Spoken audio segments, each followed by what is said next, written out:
श्रीऋणहर्ता मङ्गलस्तोत्र अंगारको यमश्चैव सर्वरोगापहारकः वृष्टे कर्तापहर्ता च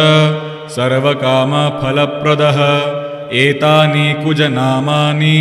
नित्यं यः श्रद्धया पठेत् ऋणं न जायते तस्य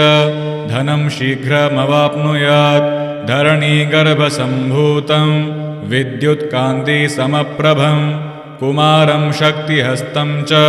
मङ्गलं प्रणमाम्यहं स्तोत्रमङ्गारकस्यैतत् पठनीयं सदा नृभिः न तेषां भौमजा पीडा स्वल्पापि भवति क्वचित् अंगारकमहाभाग भगवन्भक्तवत्सल त्वां नमामि ममाशेष मृणमाशु विनाशय ऋणरोगादिदारिद्र्यं ये चान्येह्यपमृत्यवः भयक्लेशमनस्तापा नश्यन्तु मम सर्वदा अतिवक्त्रदुरारार्घ्य भोगमुक्तजितात्मनः तुष्टो ददासि साम्राज्यं रुष्टो हरसि तत्क्षणात् विरिञ्चि शक्रविष्णूनां मनुष्याणां तु का कथा तेन त्वं सर्वसत्त्वेन ग्रहराजो महाबलः पुत्रान् देहि धनं देहि त्वामस्मि शरणं गतः ऋणदारिद्र्यदुःखेन शत्रूणां च भयात्ततः एभिर्द्वादशभिः श्लोकैर्यः स्तौति च धरासुतं महतीं श्रेयमाप्नोति ह्यपरो धनदो युवा श्रीऋणहर्ता मङ्गलस्तोत्र अंगारको यमश्चैव सर्वरोगापहारकः वृष्टे कर्तापहर्ता च सर्वकामफलप्रदः एतानि कुजनामानि नित्यं यः श्रद्धया पठेत् ऋणं न जायते तस्य धनं शीघ्रमवाप्नुयात् धरणीगर्भसम्भूतं विद्युत्कान्तिसमप्रभं कुमारं शक्तिहस्तं च मङ्गलं प्रणमाम्यहं स्तोत्रमङ्गारकस्यैतत् पठनीयं सदा नृभिः न तेषां भौमजा पीडा स्वल्पापि भवति क्वचित् अंगारकमहाभाग भगवन्भक्तवत्सल त्वां नमामि ममाशेष मृणमाशु विनाशय ऋणरोगादिदारिद्र्यं ये चान्येह्यपमृत्यवः भयक्लेशमनस्तापा नश्यन्तु मम सर्वदा अतिवक्त्रदुरारार्घ्य भोगमुक्तजितात्मनः तुष्टो ददासि साम्राज्यं रुष्टो हरसि तत्क्षणात् विरिञ्चि शक्रविष्णूनां मनुष्याणां तु का कथा तेन त्वं सर्वसत्त्वेन ग्रहराजो महाबलः पुत्रान् देहि धनं देहि त्वामस्मि शरणं गतः ऋणदारिद्र्यदुःखेन शत्रूणां च भयात्ततः एभिर्द्वादशभिः श्लोकैर्यः स्तौति च धरासुतं महतीं श्रेयमाप्नोति ह्यपरो धनदो युवा श्रीऋणहर्ता मङ्गलस्तोत्र अंगारको यमश्चैव सर्वरोगापहारकः वृष्टे कर्तापहर्ता च सर्वकामफलप्रदः एतानि कुजनामानि नित्यं यः श्रद्धया पठेत् ऋणं न जायते तस्य धनं शीघ्रमवाप्नुयात् धरणीगर्भसम्भूतं विद्युत्कान्तिसमप्रभं कुमारं शक्तिहस्तं च मङ्गलं प्रणमाम्यहं स्तोत्रमङ्गारकस्यैतत् पठनीयं सदा नृभिः न तेषां भौमजा पीडा स्वल्पापि भवति क्वचित् अंगारकमहाभाग भगवन्भक्तवत्सल त्वां नमामि ममाशेष मृणमाशु विनाशय ऋणरोगादिदारिद्र्यं ये चान्येह्यपमृत्यवः भयक्लेशमनस्तापा नश्यन्तु मम सर्वदा अतिवक्त्रदुरारार्घ्य भोगमुक्तजितात्मनः तुष्टो ददासि साम्राज्यं रुष्टो हरसि तत्क्षणात् विरिञ्चि शक्रविष्णूनां मनुष्याणां तु का कथा तेन त्वं सर्वसत्त्वेन ग्रहराजो महाबलः पुत्रान् देहि धनं देहि त्वामस्मि शरणं गतः ऋणदारिद्र्यदुःखेन शत्रूणां च भयात्ततः एभिर्द्वादशभिः श्लोकैर्यः स्तौति च धरासुतं महतीं श्रेयमाप्नोति ह्यपरो धनदो युवा। श्रीऋणहर्ता मङ्गलस्तोत्र अंगारको यमश्चैव सर्वरोगापहारकः वृष्टे कर्तापहर्ता च सर्वकामफलप्रदः एतानि कुजनामानि नित्यं यः श्रद्धया पठेत् ऋणं न जायते तस्य धनं शीघ्रमवाप्नुयात् धरणीगर्भसम्भूतं विद्युत्कान्तिसमप्रभं कुमारं शक्तिहस्तं च मङ्गलं प्रणमाम्यहम् स्तोत्रमङ्गारकस्यैतत् पठनीयं सदा नृभिः न तेषां भौमजा पीडा स्वल्पापि भवति क्वचित् अंगारक महाभाग भगवन् भक्तवत्सल त्वां नमामि ममाशेष मृणमाशु विनाशय ऋणरोगादिदारिद्र्यं ये चान्येह्यपमृत्यवः भयक्लेशमनस्तापा नश्यन्तु मम सर्वदा अतिवक्त्रदुरारार्घ्य भोगमुक्तजितात्मनः तुष्टो ददासि साम्राज्यं रुष्टो हरसि तत्क्षणात् विरिञ्चि शक्रविष्णूनां मनुष्याणां तु का कथा तेन त्वं सर्वसत्त्वेन ग्रहराजो महाबलः पुत्रान् देहि धनं देहि त्वामस्मि शरणं गतः ऋणदारिद्र्यदुःखेन शत्रूणां च भयात्ततः एभिर्द्वादशभिः श्लोकैर्यः स्तौति च धरासुतं महतीं श्रेयमाप्नोति ह्यपरो धनदो युवा। श्रीऋणहर्ता मङ्गलस्तोत्र अंगारको यमश्चैव सर्वरोगापहारकः वृष्टे कर्तापहर्ता च सर्वकामफलप्रदः एतानि कुजनामानि नित्यं यः श्रद्धया पठेत् ऋणं न जायते तस्य धनं शीघ्रमवाप्नुयात् धरणीगर्भसम्भूतं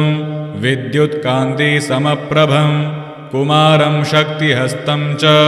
मङ्गलं प्रणमाम्यहम् स्तोत्रमङ्गारकस्यैतत् पठनीयं सदा नृभिः न तेषां भौमजा पीडा स्वल्पापि भवति क्वचित् अंगारक महाभाग भगवन् भक्तवत्सल त्वां नमामि ममाशेष मृणमाशु विनाशय ऋणरोगादिदारिद्र्यं ये चान्येह्यपमृत्यवः भयक्लेशमनस्तापा नश्यन्तु मम सर्वदा अतिवक्त्रदुरारार्घ्य भोगमुक्तजितात्मनः तुष्टो ददासि साम्राज्यं रुष्टो हरसि तत्क्षणात् विरिञ्चि शक्रविष्णूनां मनुष्याणां तु का कथा तेन त्वं सर्वसत्त्वेन ग्रहराजो महाबलः पुत्रान् देहि धनं देहि त्वामस्मि शरणं गतः ऋणदारिद्र्यदुःखेन शत्रूणां च भयात्ततः एभिर्द्वादशभिः श्लोकैर्यः स्तौति च धरासुतं महतीं श्रेयमाप्नोति ह्यपरो धनदो युवा। श्रीऋणहर्ता मङ्गलस्तोत्र अंगारको यमश्चैव सर्वरोगापहारकः वृष्टे कर्तापहर्ता च सर्वकामफलप्रदः एतानि कुजनामानि नित्यं यः श्रद्धया पठेत् ऋणं न जायते तस्य धनं शीघ्रमवाप्नुयात् धरणीगर्भसम्भूतं विद्युत्कान्तिसमप्रभं कुमारं शक्तिहस्तं च मङ्गलं प्रणमाम्यहम् स्तोत्रमङ्गारकस्यैतत् पठनीयं सदा नृभिः न तेषां भौमजा पीडा स्वल्पापि भवति क्वचित्। अङ्गारक महाभाग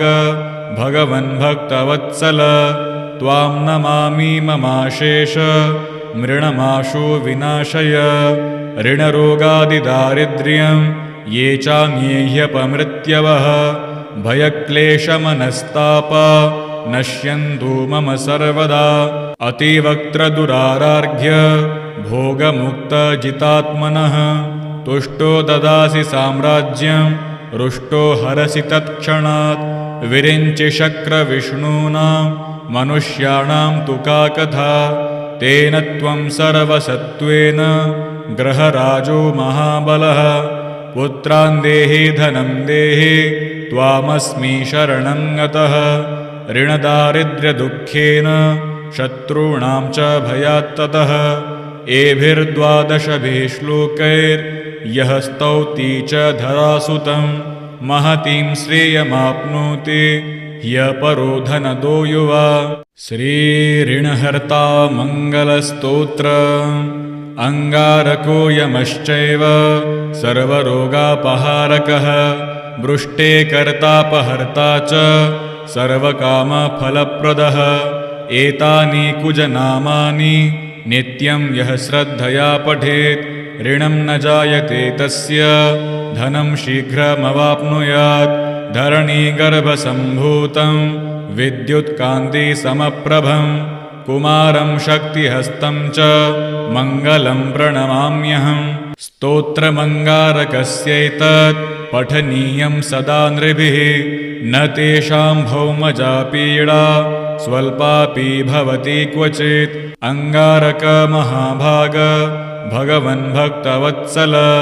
त्वां नमामि ममाशेष मृणमाशु विनाशय। ऋणरोगादिदारिद्र्यं ये चान्येह्यपमृत्यवः भयक्लेशमनस्तापा नश्यन्तु मम सर्वदा। अतिवक्त्रदुरारार्घ्य भोगमुक्तजितात्मनः तुष्टो ददासि साम्राज्यं रुष्टो हरसि तत्क्षणात्। विरिञ्चि शक्रविष्णूनां मनुष्याणां तु का कथा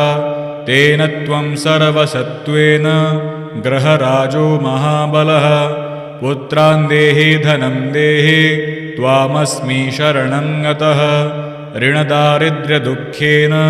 शत्रूणां च भयात्ततः। एभिर्द्वादशभिः श्लोकैर्यः स्तौति च धरासुतं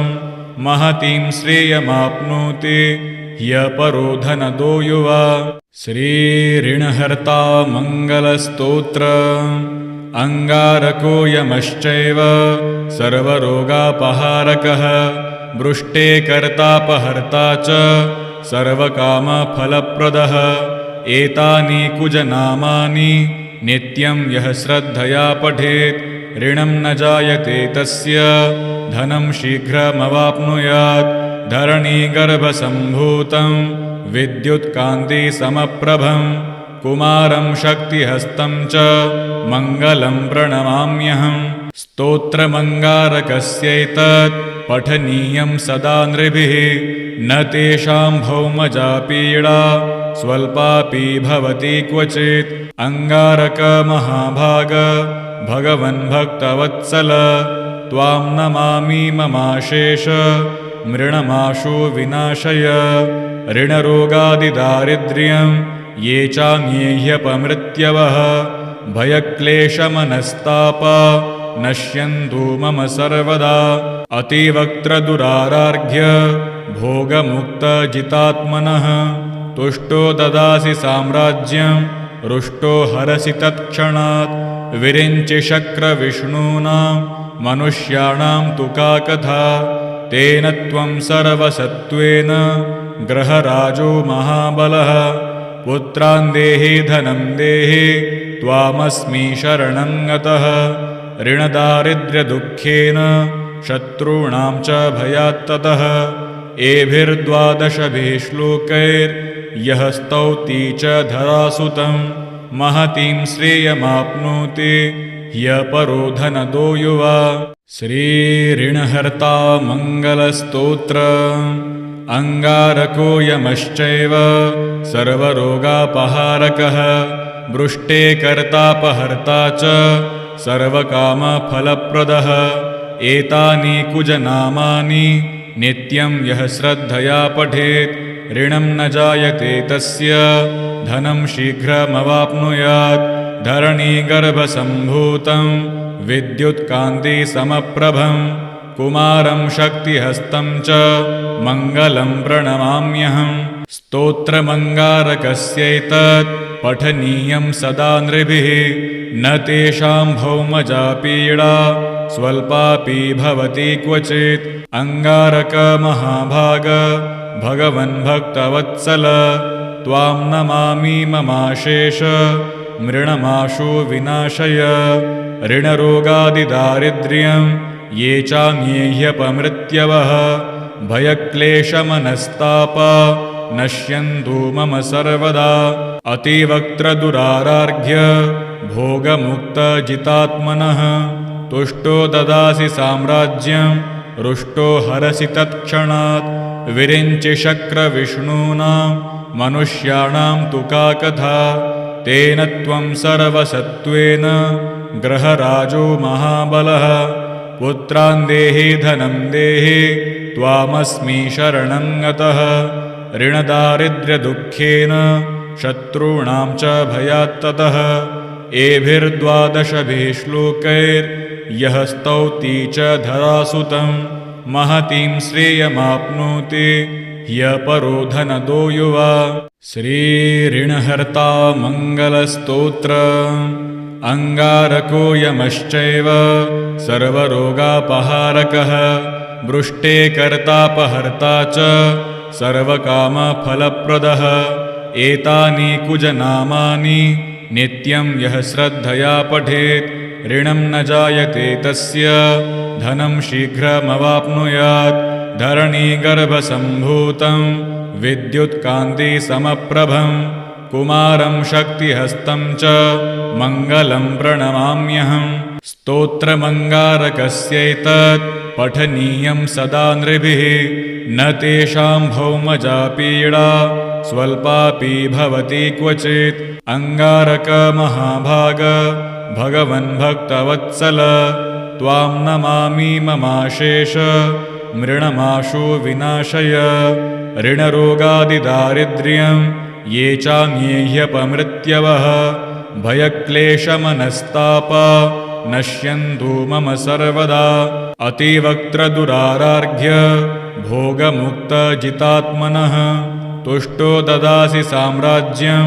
रुष्टो हरसि तत्क्षणात् विरिञ्चि शक्रविष्णूनां मनुष्याणां तु का कथा तेन त्वं सर्वसत्त्वेन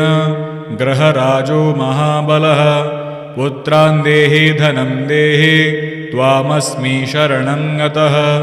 ऋणदारिद्र्यदुःखेन शत्रूणां च भयात्ततः एभिर्द्वादशभिः श्लोकैर्यः स्तौति च धरासुतं महतीं श्रेयमाप्नोति ह्यपरो धनदो युवा श्रीऋणहर्ता मङ्गलस्तोत्र अंगारको यमश्चैव सर्वरोगापहारकः वृष्टे कर्तापहर्ता च सर्वकामफलप्रदः एतानि कुजनामानि नित्यं यः श्रद्धया पठेत् ऋणं न जायते तस्य धनं शीघ्रमवाप्नुयात् धरणीगर्भसम्भूतं विद्युत्कान्तिसमप्रभं कुमारं शक्तिहस्तं च मङ्गलं प्रणमाम्यहम् स्तोत्रमङ्गारकस्यैतत् पठनीयं सदा नृभिः न तेषां भौमजा पीडा स्वल्पापि भवति क्वचित् अंगारकमहाभाग भगवन्भक्तवत्सल त्वां नमामि ममाशेष मृणमाशु विनाशय ऋणरोगादिदारिद्र्यं ये चान्येह्यपमृत्यवः भयक्लेशमनस्तापा नश्यन्तु मम सर्वदा अतिवक्त्रदुरारार्घ्य भोगमुक्तजितात्मनः तुष्टो ददासि साम्राज्यं रुष्टो हरसि तत्क्षणात् विरिञ्चि शक्रविष्णूनां मनुष्याणां तु का कथा तेन त्वं सर्वसत्त्वेन ग्रहराजो महाबलः पुत्रान् देहि धनं देहि त्वामस्मि शरणं गतः ऋणदारिद्र्यदुःखेन शत्रूणां च भयात्ततः एभिर्द्वादशभिः श्लोकैर्यः स्तौति च धरासुतं महतीं श्रेयमाप्नोति ह्यपरो धनदो युवा। श्रीऋणहर्ता मङ्गलस्तोत्र अंगारको यमश्चैव सर्वरोगापहारकः वृष्टे कर्तापहर्ता च सर्वकामफलप्रदः एतानि कुजनामानि नित्यं यः श्रद्धया पठेत् ऋणं न जायते तस्य धनं शीघ्रमवाप्नुयात् धरणीगर्भसम्भूतं विद्युत्कान्तिसमप्रभं कुमारं शक्तिहस्तं च मङ्गलं प्रणमाम्यहं स्तोत्रमङ्गारकस्यैतत् पठनीयं सदा नृभिः न तेषां भौमजा पीडा स्वल्पापि भवति क्वचित् अंगारकमहाभाग भगवन्भक्तवत्सल त्वां नमामि ममाशेष मृणमाशु विनाशय ऋणरोगादिदारिद्र्यं ये चान्येह्यपमृत्यवः भयक्लेशमनस्तापा नश्यन्तु मम सर्वदा अतिवक्त्रदुरारार्घ्य भोगमुक्तजितात्मनः तुष्टो ददासि साम्राज्यं रुष्टो हरसि तत्क्षणात् विरिञ्चि शक्रविष्णूनां मनुष्याणां तु का कथा तेन त्वं सर्वसत्त्वेन ग्रहराजो महाबलः पुत्रान् देहि धनं देहि त्वामस्मि शरणं गतः ऋणदारिद्र्यदुःखेन शत्रूणां च भयात्ततः एभिर्द्वादशभिः श्लोकैर्यः स्तौति च धरासुतं महतीं श्रेयमाप्नोति ह्यपरो धनदो युवा। श्रीऋणहर्ता मङ्गलस्तोत्र अंगारको यमश्चैव सर्वरोगापहारकः वृष्टे कर्तापहर्ता च सर्वकामफलप्रदः एतानि कुजनामानि नित्यं यः श्रद्धया पठेत् ऋणं न जायते तस्य धनं शीघ्रमवाप्नुयात् धरणीगर्भसम्भूतं विद्युत्कान्तिसमप्रभं कुमारं शक्तिहस्तं च मङ्गलं प्रणमाम्यहं स्तोत्रमङ्गारकस्यैतत् पठनीयं सदा नृभिः न तेषां भौमजा पीडा स्वल्पापि भवति क्वचित् अंगारकमहाभाग भगवन्भक्तवत्सल त्वां नमामि ममाशेष मृणमाशु विनाशय ऋणरोगादिदारिद्र्यं ये चान्येह्यपमृत्यवः भयक्लेशमनस्तापा नश्यन्तु मम सर्वदा अतिवक्त्रदुरारार्घ्य भोगमुक्तजितात्मनः तुष्टो ददासि साम्राज्यं रुष्टो हरसि तत्क्षणात् विरिञ्चि शक्रविष्णूनां मनुष्याणां तु का कथा तेन त्वं सर्वसत्त्वेन ग्रहराजो महाबलः पुत्रान् देहि धनं देहि